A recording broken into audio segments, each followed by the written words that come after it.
After winning our second Super Bowl championship in a row, where do the Giants go from here in this franchise? Welcome back to the Giants franchise in Madden 22, everybody. We are now 5 years into this series. We just wrapped up 2025, and I really haven't had a rebuild on this channel work this quickly, to the point where we've become two-time champions in back-to-back years, and we did so in dominant fashion, winning 14 games last year, blowing out everybody in the playoffs, to winning 12 this year and having another dominant playoff run. Everybody loves the struggle and the intense games and the difficulty of getting a team to this point. Well, we're here. So what does that mean going forward? Well, I obviously made a couple things happen during the season. Well, one I did, one I said I would do. The first thing was that I wanted to make sure Brian Petrovsky's contract was more realistic, reflected his value to the team, and would have the necessary cap hits that you get with top-level quarterbacks.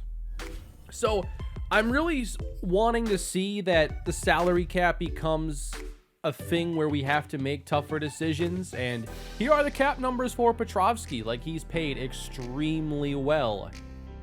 At the end of the day, yes, I want things to be challenging, and we really shouldn't have a college football Alabama experience in the NFL.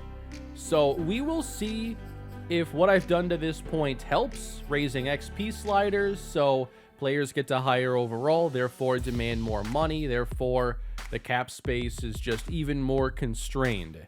This has been a few years in the making. I should have done it sooner. But we are going to go through this offseason and see what happens to this team as we look to now defend 2 Super Bowls going forward. This first week now is staff week, and I wouldn't be shocked if we lost somebody. We've never had a coordinator hired away, and I don't think it happened now even. Now, I thought this fountain of youth talent was going to be like repurchasable every season, but that is not the case. So we can slow ratings regression for one season for one position.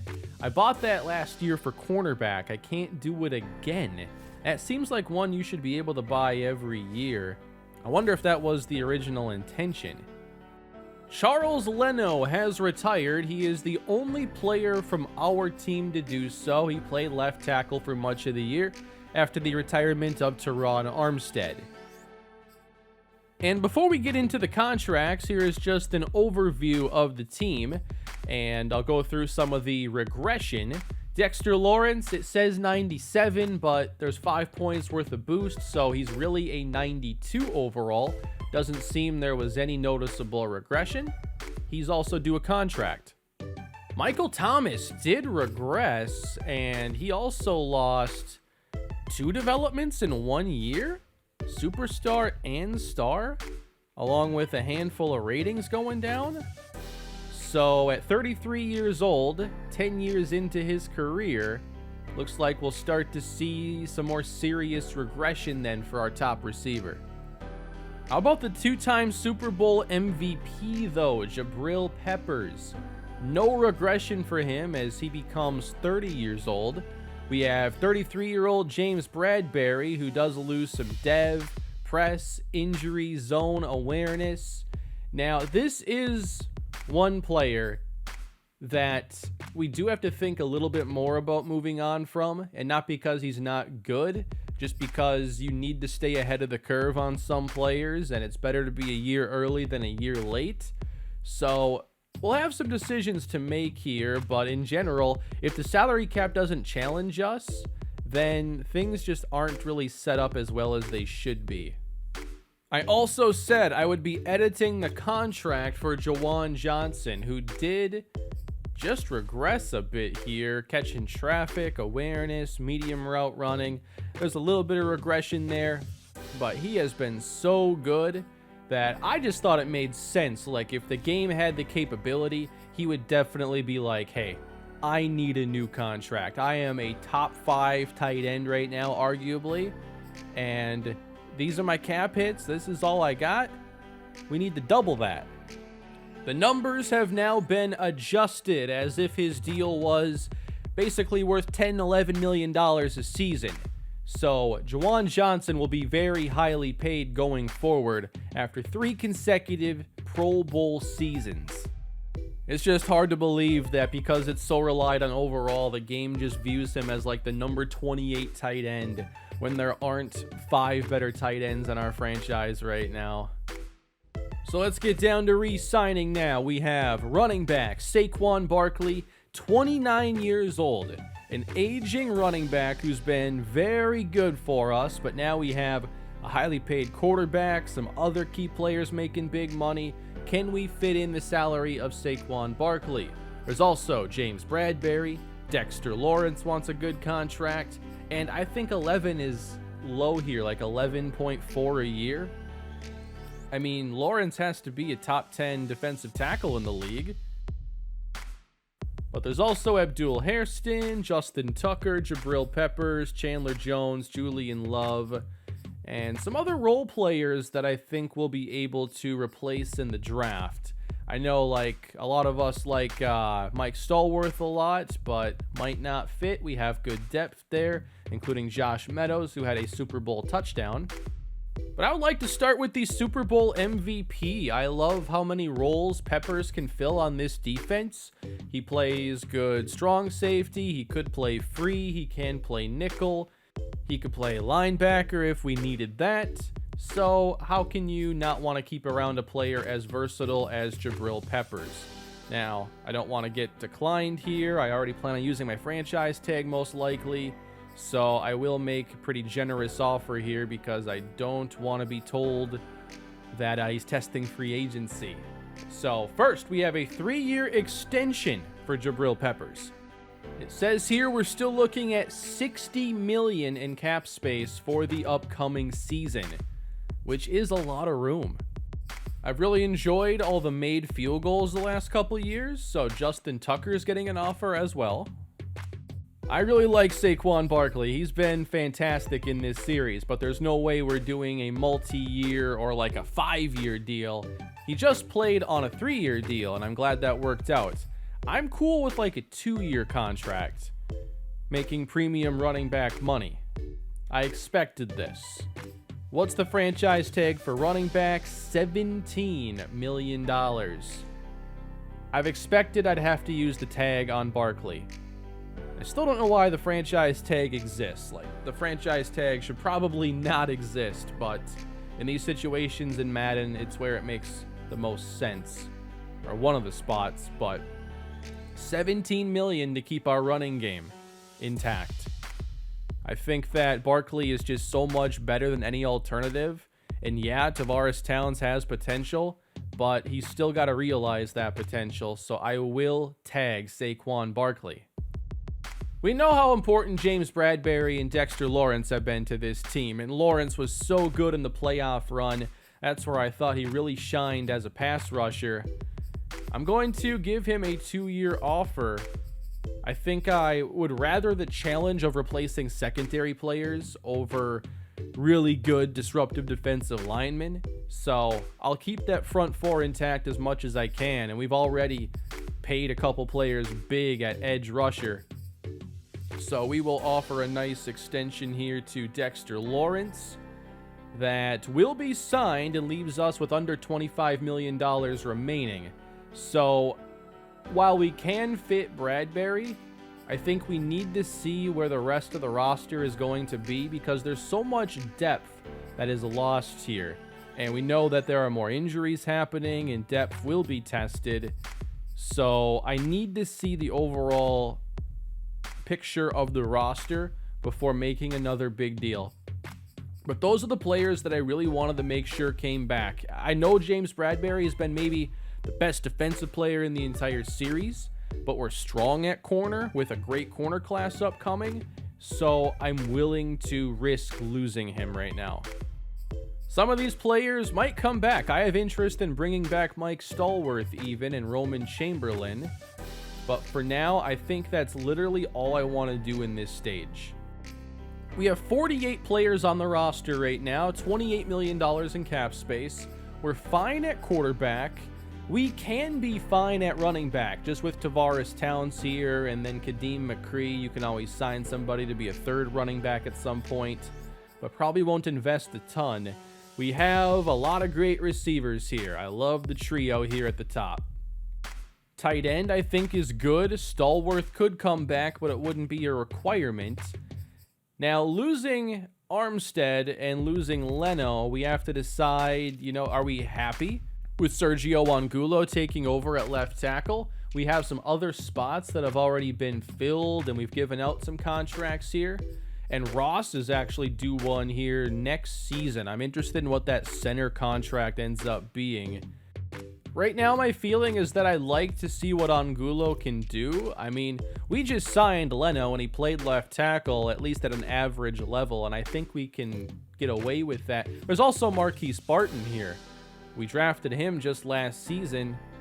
Now, he does need some more development, but if you make him a focus player and he plays every snap, he'll get some upgrades. He's got a capped ceiling at normal development, but he could also be at least a decent starter, and I love where his strength is already.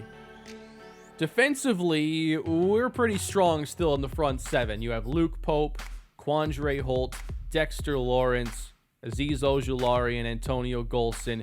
They're making big money as edge rushers, and we'll move Golson back to the right side just so the depth chart and everything makes sense. But we've invested so much in the front seven. We've actually gotten to the point now where we can't give out a ton of big contracts, so that's where all the money is tied up right now. Jason Quinton, Otis Springs at linebacker, they need more depth, certainly. I like Quincy Roche a lot, Frank Sermon. I'm not worried about the front seven very much. At corner, with how strong this class is, right now it feels like we're getting ready to take a corner with our first pick. We have a 30-year-old starter, a 28-year-old starter. Is Bradbury coming back? Right now, he's not on the roster. So, right now, things seem to be set up fairly simply. And then we have two starting safeties here, Jabril Peppers and Xavier McKinney. Here are the picks we have this year, by the way. We have our 1 through 7. Well, we have Denver's 7, the Chargers 6. I did so many trades here, but at the end of the day, we got 1 in every round, 2 in the 4th. Combine numbers are out, by the way, and I've already focused so much on this corner class, so now we'll know some of the speeds and everything more in depth. But Isaiah Cunningham, A press, B man, A catching, 21 years old. There's a really good chance that he is the best corner in the class. He has top 5 talent, but around 1 to 2 projections. So you think maybe you jump into the teens? We'll have to see where he ends up on the available board, but it's a really good class in general. And if we end up taking somebody else, I don't think we'll be too upset. Michael Archibald's pretty solid as well. I think that I'd probably have him, late 1. He's got a chance to be really good as well, just with B-man, B awareness. Nothing here is an A, and you want to chase A grades. B is not good enough. I mean, it's all on a rookie scale here. So the best rookies will have A's. The best rookies with the best skills will anyway. Archibald's just a step below that. So let's take a look at the free agents now. We do have $24 million, and I'm hoping to find a good way to spend that remaining cap space. Zach Martin is available. He's looking for 16.9. I know he's listed at right guard, but maybe that's a good guide for what Shane Ross will be looking for. Maybe in the ballpark of $17 million a season. Oh, and by the way, here is just the class as a whole. We have a couple players here in the 90s, but one is a kicker, and we have some in the mid to high 80s. The free agent classes are still not fantastic. Perhaps I'll boost the XP sliders even more. Bradbury does have some interest already from Chicago. I just want to see what a $13 million offer does, and that would have us in first place with $11 million to spend. I think I'm probably okay moving on, just seeing how it's likely we'll take a cornerback early and we'll want him to play in that case. It's been a great run with Bradbury, but it's probably just the right time to move on. Right off the bat here, I know we're losing Julian Love in free agency. He does have some interest. I want to add some depth here. We have 25-year-old Danny Cannon entering his 4th season. I think he'd be solid depth there for that free safety role. So I want to give him a 1-year offer. We'll have to bump it up. Detroit is interested, and this puts us close. Abdul Hairston actually has a lot of interest from other teams, 8 of them. It'll be a nice 2-year deal, so he's likely out. Tyler Beltran has interest from other teams. I had no interest in bringing him back, but he will be somewhere else, maybe starting. We don't really have depth at inside linebacker. I want to try to get some more in the draft, but I will also look to sign a veteran now. Jabril Cox, this is a small offer. We'll see what we do here with the first stage, but he at least has some cover skills so that if one of those linebackers gets hurt, he could always go out there in just a pure coverage focused role. So at receiver, we have a bunch of players here who don't have a ton of interest, but Roman Chamberlain does. I think because he's only 24 years old, he's the youngest player in this overall tier. Chargers have interest, so if we want to bring him back, there's going to be a nice contract.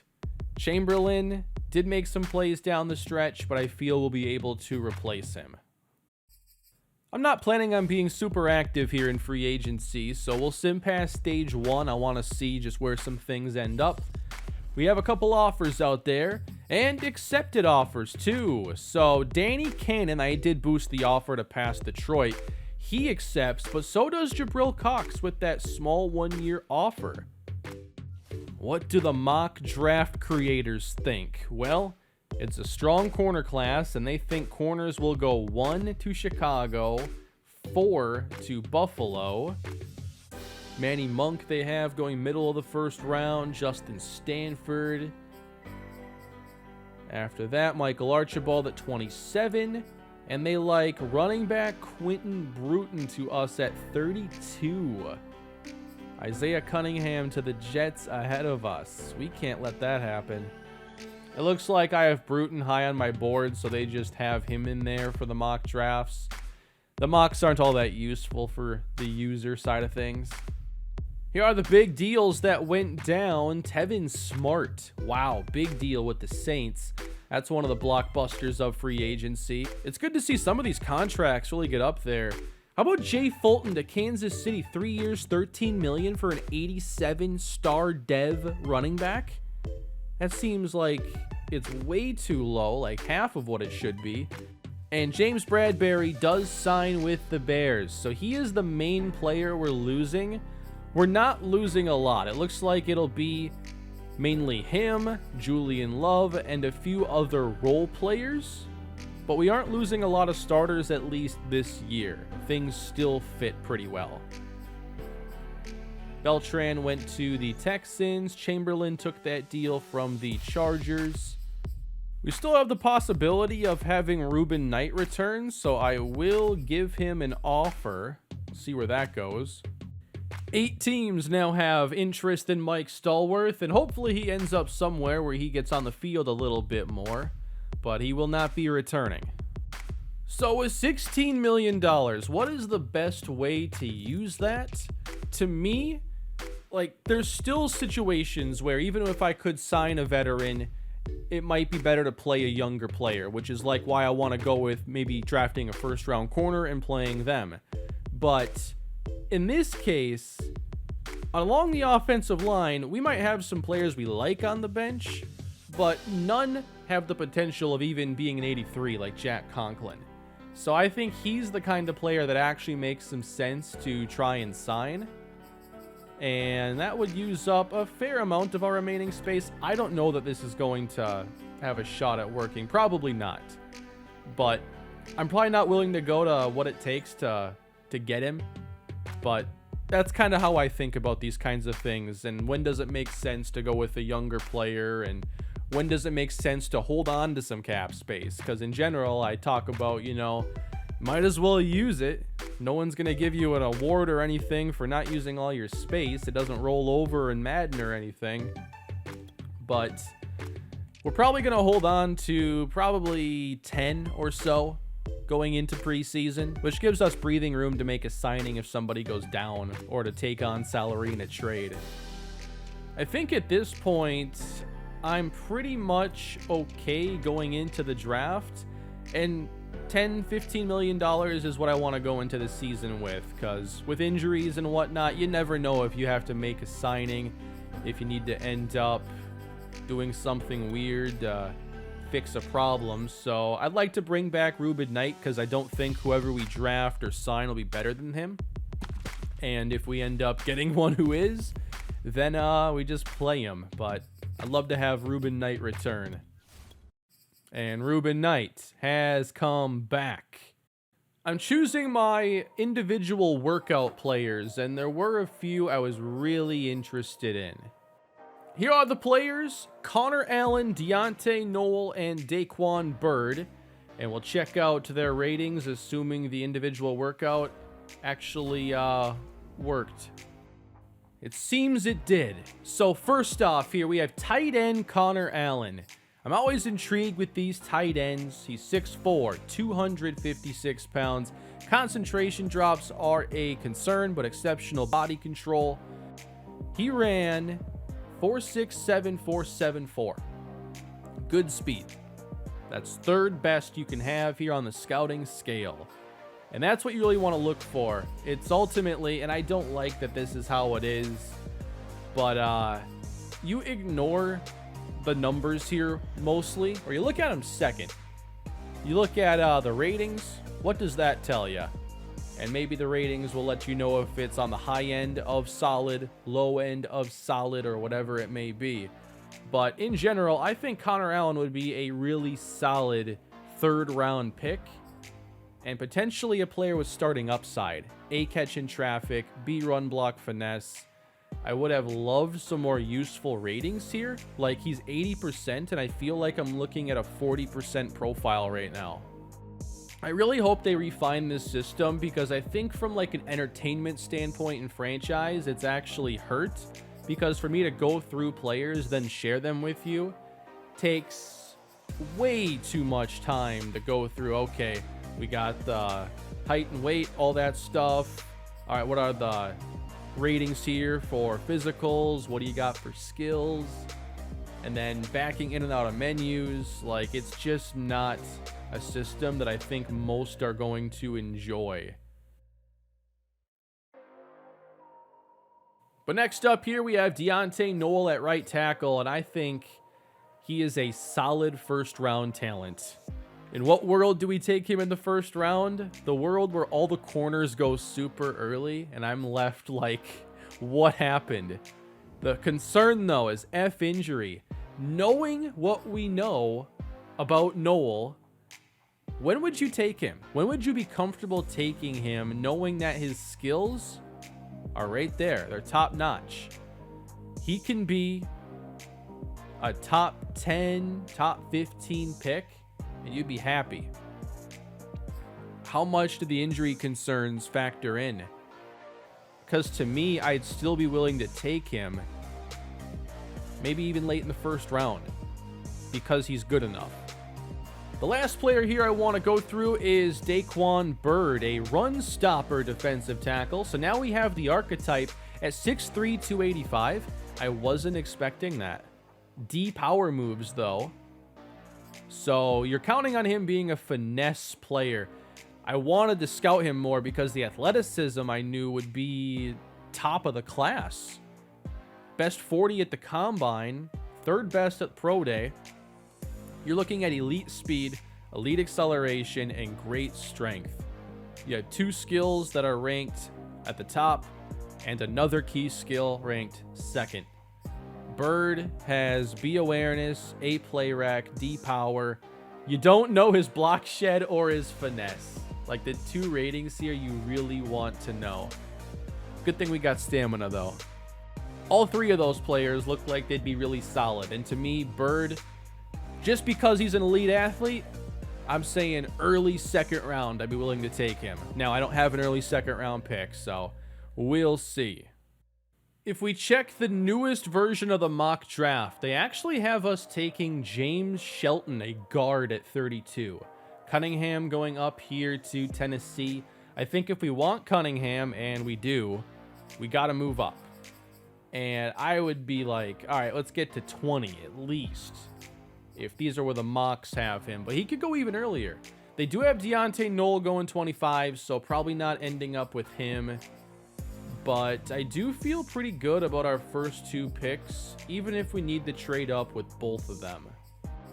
It's time, everybody. We will start the 2026 NFL Draft. Picking at 32, the Chicago Bears are on the clock, and they will open the NFL Draft selecting corner Paul Moss, just like the mocks predicted. So they added him and James Bradbury. Secondary could be reconstructed there in Chicago. Next up, the LA Rams go Dominique Tucker from Notre Dame, a defensive end. And the Patriots take a quarterback. And I'm pretty sure they've already done this. And we've been through the poor draft logic in this game that has regressed. And I feel like in so many patch notes and whatnot, they talk about improvements to like how they value quarterbacks and selecting like draft logic, but this shouldn't be happening. There's just nothing I can do about it here. Let's move on. Raekwon Boone goes to the Bills. He is the first corner off the board, and we've been through his ratings or his skills before. He had like I think it was like B-man and C-zone coverage, but I think you're projecting a lot. He's got great size, athleticism. You're hoping for good dev. I want to see if he's got it.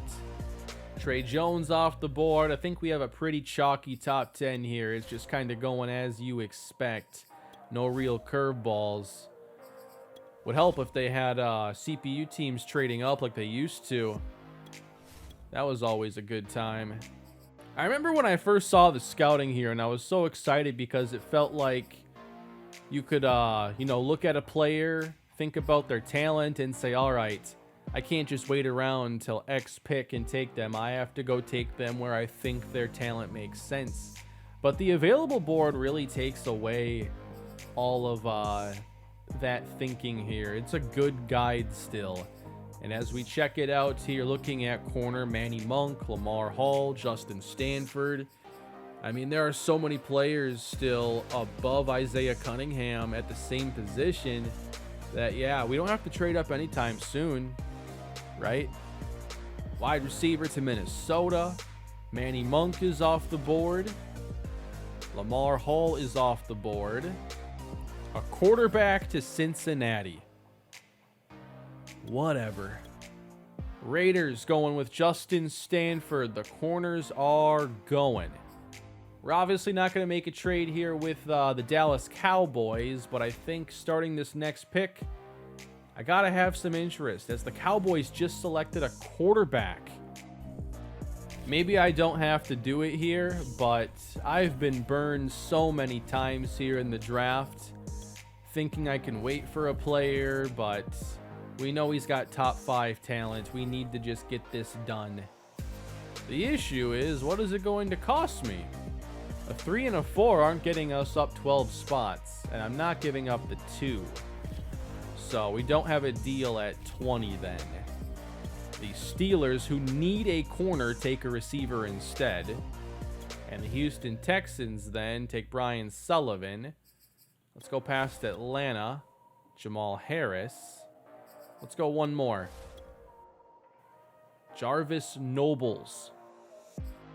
It's still incredibly hard to trade up, even just a few selections now. We're down to 7.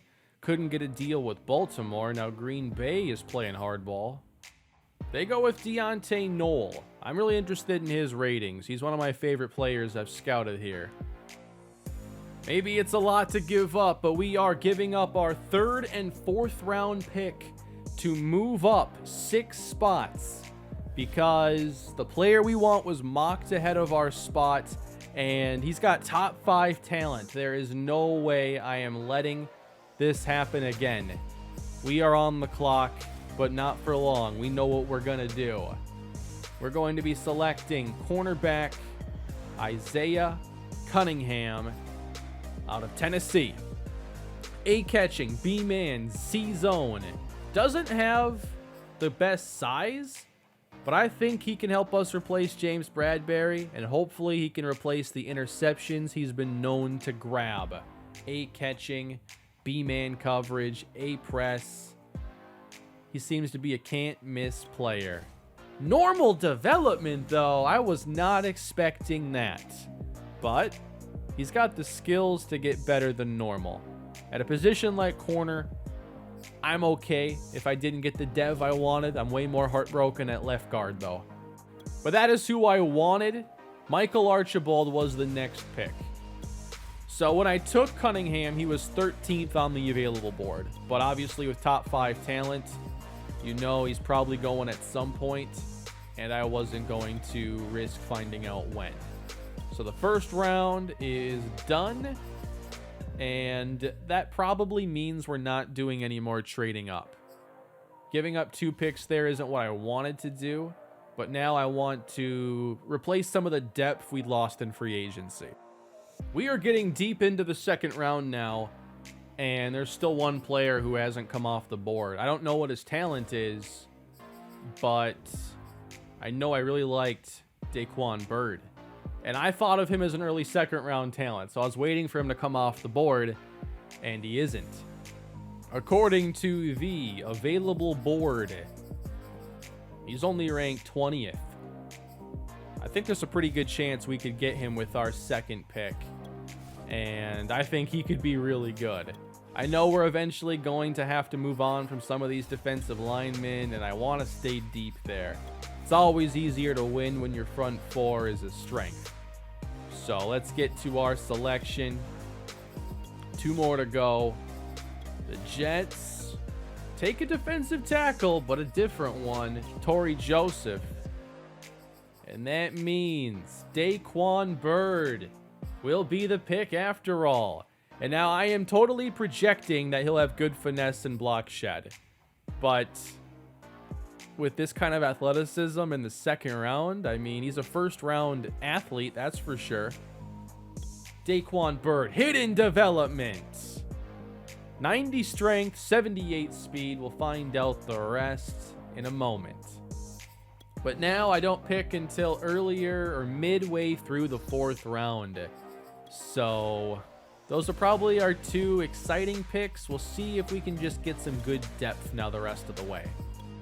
The positions that interest me most right now for depth are edge after losing Chandler Jones and having only one backup edge I know I can count on in Quincy Roche. Linebacker, because there's little depth behind our starters.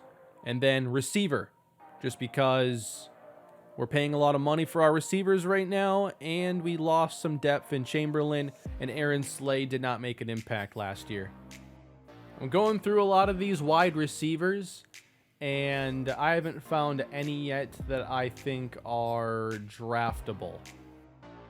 There are just way too many players who have 1 or 2 F skills here, and I'm not finding like any good B attributes to build around, so I might just end up signing maybe a 1 or 2 year veteran for competition then. Here in the 4th round, I'm going to select Jimmy Turner. Turner is going to play edge at 6'4", 276. That's really good size. And he does have power moves to go with that size. However, he's also a solid athlete. Running a 4.7 40. Bench press look pretty good. Very good vertical leap. I think he's one of the more well-rounded players you're going to find at this stage of the draft. Jimmy Turner, normal development, 80 speed, 80 strength. That's a good combo. 80 speed coming at you at 276. Here late in the 5th round, I think I want to take Anthony Simpson, and I don't have a lot of info on him, but he's the only player left at inside linebacker with a draftable projection, and I know he at least has B play rec. So there will be some good intangibles on day one, and his athleticism is, a little bit above average, I'd say. So he is going to be our pick here. 83 speed, 78 strength. In the 6th round, I like a tight end here from Alabama, Deion Allen. He is the fastest tight end in this class. We already have depth here at this spot, but I'm looking for intriguing players with upside at this stage, and Allen intrigues me the most. Is it high 4.6s or low 4.6s? I'm hoping low. They're saying great speed, so I'm expecting, maybe an 86, which would be solid. Allen's the pick. 83 speed is what you end up with there. Our last pick here, we're going to select safety Perry Porter. He's 5'10", 222, and I really don't know a ton about him here, but the combine looks to be pretty good. At least everything here is in the top 10. You have pretty good 40 time there, good vertical. And here for skills, we didn't get good luck, but B finesse moves is at least intriguing. And it's the 7th round, and I've gone through so many profiles. Perry Porter is the selection. And that is our draft here after our 2nd Super Bowl season. We took Isaiah Cunningham, 78 overall. Our first 2 overall wise look to be really good. The rest of the draft, maybe not. Let's start with Isaiah Cunningham. He's at a 78 right now. Man-to-man archetype. Zone's at a 69. He can press. He has great speed. I'm very excited to see him play. And I'm also excited to change his number because 37 is just not good enough. I like the number 3 here for Cunningham. That's what we're going with.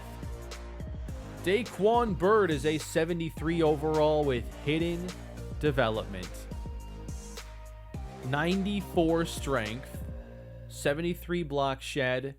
His finesse moves is the one to focus on, and he's a really good athlete, but he's just not refined yet. He's a raw player, but such a great athlete. This is a slam dunk pick. The rest of the draft might not be so good, though. Jimmy Turner's a 65. I just love that he had this size-speed combo at edge. 80 speed, 84 strength, and we're going to want to develop him as a power rusher. But right off the bat, liability in the running game, and not the finesse moves you'd expect to go with his athleticism. Anthony Simpson is a 63 overall, 83 speed, 73 tackling. Coverage is 61 and 55. We'll want to find competition for him. Deion Allen is only a 60 with some speed and catching, but very little else that is a strength. Last, Perry Porter, just a 54 overall, and I'm not sure he'll make the roster or the practice squad, unfortunately. So we made the most of our early picks, but it's tough down the stretch here to make those late picks count. But hey, you can't get 4 starters every draft. Shouldn't be that way. So let's take a look at the top of this draft then, as the Patriots took a 73 overall quarterback who will never take a snap for them. Paul Moss, Dominique Tucker, Raekwon Boone. Yeah, hidden dev. It would be such a bad pick, I'd say, if he had normal dev. But no, this should be a solid pick. 92 speed. He's 6'3". So they have a chance to develop a really good corner here. Craig McLean, 80 overall safety. That's pretty impressive. 80 man for a safety with 92 speed. He's going to be a well-rounded player. That's for sure. A lot of corners here went that are lower rated than Isaiah Cunningham. There were a lot of good options, though, in this class. Deontay Noel, 71. That's a little lower than I expected, but hidden dev. 90 strength. All the pass blocking skills are in the 70s. And what was the injury? 83. And that's with a 4-point boost. Michael Archibald, 75. He went after Cunningham. And he'll be a decent man cover corner, but only normal dev on day 1. I liked how the second round ended up for us. We made, I think, one of the better picks here. Daryl McAllister, 75. Sidney Walton. There are some really good safeties in this class. But we were able to make our pick here count for sure. I did have interest in Connor Allen. He ended up going in the 3rd round to Pittsburgh. He was one of our private workout players. And he'll need some development, but he'll have some potential there. I wish these tight ends had a little bit better blocking on day 1. I feel like you never end up with a decent blocking tight end. Overall, it was an okay offseason. I mean, we didn't have a ton of money to spend. All our picks were late in their rounds, and we came away with 2 players that should have a chance to make an impact, and one had hidden development. So I like that. We came away with one of the best corners, and we'll move on now to see what this roster looks like going into a new season. Overall, there wasn't a ton of change, especially for this team's starting lineup. We basically returned the entire offense. We're just missing Charles Leno and then a couple of our backups. Actually, the main loss on offense is honestly going to be Michael Thomas's superstar X Factor. Will him being at star dev 91 overall make a big difference in this passing game? Defensively, we still have only 1 normal development starter. Well, actually, maybe 2 now that Isaiah Cunningham is probably going to become a starting corner. We do lose James Bradbury, but he is the only key starter that ends up being lost. We do lose Julian Love. He's kind of split time with Xavier McKinney. We've played 3 safeties a lot, and I'll fix the positions for everybody. But overall, this is pretty close to the team that won the Super Bowl twice. Is anyone going to be able to challenge us this season? So we have $11 million right now in cap space. I just want to see where some other teams are. And the Jaguars have $42 million. Only 4 players here touching 90 overall or above. And very few actually in the 80s. $20 million here for the Jets. They were in the Super Bowl last season. 32 for Detroit, 33 for Green Bay. Still seems like teams have plenty of space. Overall, the Ravens spent all their money. I mean, Lamar Jackson's salary cap hits are pretty massive. Shout out to the Bears, who were the worst team in the league last year, but they're almost spending their entire salary cap this season. They're at least trying to do something. So as far as key contracts we'll have to think about for this coming season, Barkley once again, after being franchise tagged, are 2 specialists that are very good at what they do. We'll have Darnay Holmes, we'll have Shane Ross, that's going to be a big deal. Rayshawn Graham, Adoree Jackson, Christian Tolbert, Otis Springs is already coming up on his contract season. And then you start to get into the mid-70s overall players. So we'll see, if anything is more difficult. I think that I would take the year 2 roster over what we have right now after regression and losing Bradbury. But there's no reason to think this team can't compete for another Super Bowl. The question will be, how easy is that road? Let me know what you thought of the offseason down below in the comment section, and do you think this team will be as dominant as the team that's become the best in the NFL these last 2 seasons? Please leave a like and subscribe to the channel, and I'll see you all in the next one. Have a great day. Week 1's coming soon.